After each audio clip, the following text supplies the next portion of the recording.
Summary of The Mountain Is You by Brianna Wiest.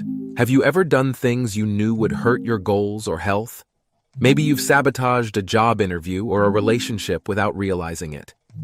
To overcome this obstacle, you have to find, understand, and get rid of the things you do that hold you back. And that's what we are going to do in today's video. We'll explain the idea of self-sabotage, how to spot your self-sabotaging habits, and what you can do to beat them. So stick with us and watch this video to the end. What is self-sabotage? Self-sabotaging behaviors are just the ways your brain tries to protect you from your fears by making you avoid them. For instance, if you're afraid of being alone, you might try to get rid of that fear by staying in harmful situations. If you are afraid of failing, you can escape this fear by not looking for the jobs you really want. This makes you tend to create harmful fears when you don't have the mental or emotional skills necessary to handle tough situations. You can call emotional intelligence and mental power ME skills. For example, you might be afraid of being alone if you don't have the ME skills to meet your emotional needs on your own. If you don't have the ME skill of self-confidence, you might worry that you'll fail.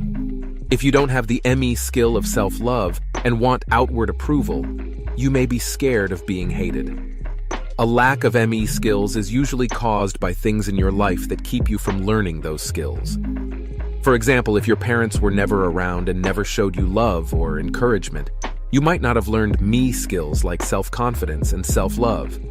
You then fear being in a similar situation in future partnerships. So the ways you try to get away from your fears are self-destructive because they slow you down in life.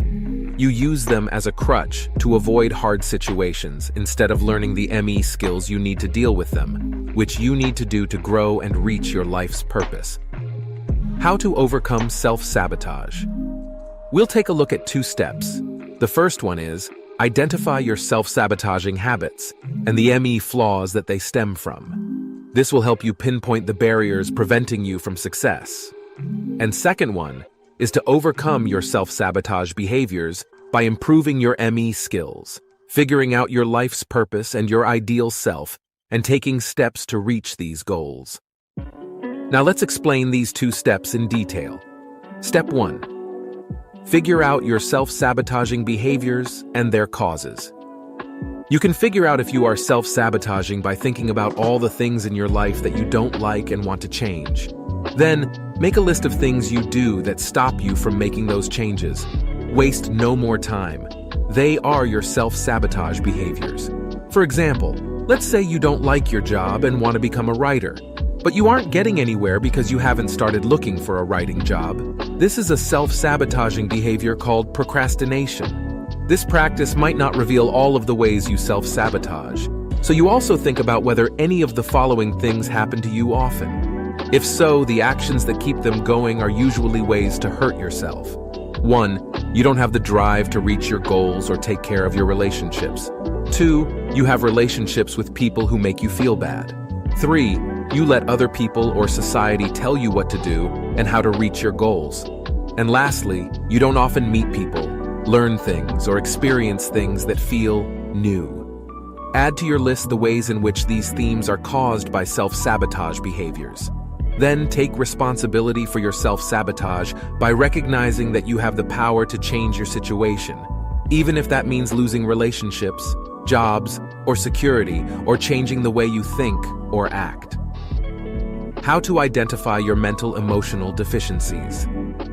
To get rid of self-sabotaging habits, you have to figure out where they come from. First, look at each of the things on your list of ways you hurt yourself and ask yourself why you do them. Each why is one of your worries. For example, you might put off taking steps toward your goals because you're afraid of failing. Next, figure out where you're lacking in ME by linking each of your fears to a mental or emotional skill you need to get over it. For example, if you don't want to be afraid of failing, you need to have more faith in yourself.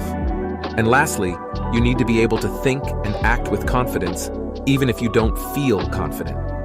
In other words, you need to fake it until you make it. Step 2. Improve your mental and emotional skills.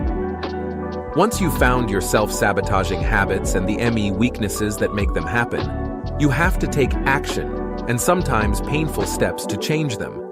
First, you need to improve your ME skills by learning to trust your gut and to understand, process, and react to your feelings in a healthy way. Once you've improved your ME skills, you need to figure out who you want to be and what to do with your life. After that, you just have to take these actions to get there. Action 1. Listen to your gut and let go of your fears. You can stop your self-sabotage behaviors by listening to your gut, which is your natural sense of how to act, and telling it apart from your fears. This is because your self-sabotage behaviors are often based on your fears, while the things you do that help you are often based on your instincts. If you learn how to use your instincts, you can stop your self-sabotage behaviors and replace them with things that help you get better and move closer to your goals. Action 2. Understand and deal with your emotions. Well, the first step to correctly figuring out how you feel is to recognize and accept what you're feeling. For instance, if you're angry, you should admit it and let yourself feel it. If you try to hold back your feelings instead of letting them out, they will just build up, make you feel worse, and contribute to more self-sabotaging behaviors. Once you know why you're feeling a certain way, you can choose the best way to deal with it so you don't self-sabotage and instead do things that will make your life better. For example, if you are angry at someone, you can talk to them about it instead of acting badly and hurting your friendship. If you miss out on a job chance and feel bad about it, you can use that feeling to help you find other jobs that are similar to the one you missed. Action 3. Figure out and take steps toward your ideal life. You'll have the ME skills you need to become your ideal self and reach your life's purpose once you're able to stop self-sabotaging, follow your feelings, and deal with your emotions in a healthy way. In this process, there are 2 main steps. First, figure out what it is you want to do with your life and what kind of person you want to be. Second, make a set of rules that will guide your life and help you take the steps you need to reach your goal, and you're good to go. In conclusion, do not forget, the mountain is you. So it's up to you to climb to the top, overcome your doubts and fears, and achieve your goals. Now is the time for you to put what you've learned today to use. So we want to ask you, what's the one thing you're going to do differently from now on to stop self-sabotaging? Tell us in the comments section below. If you found this video helpful, please like and subscribe to our channel. Thanks for watching.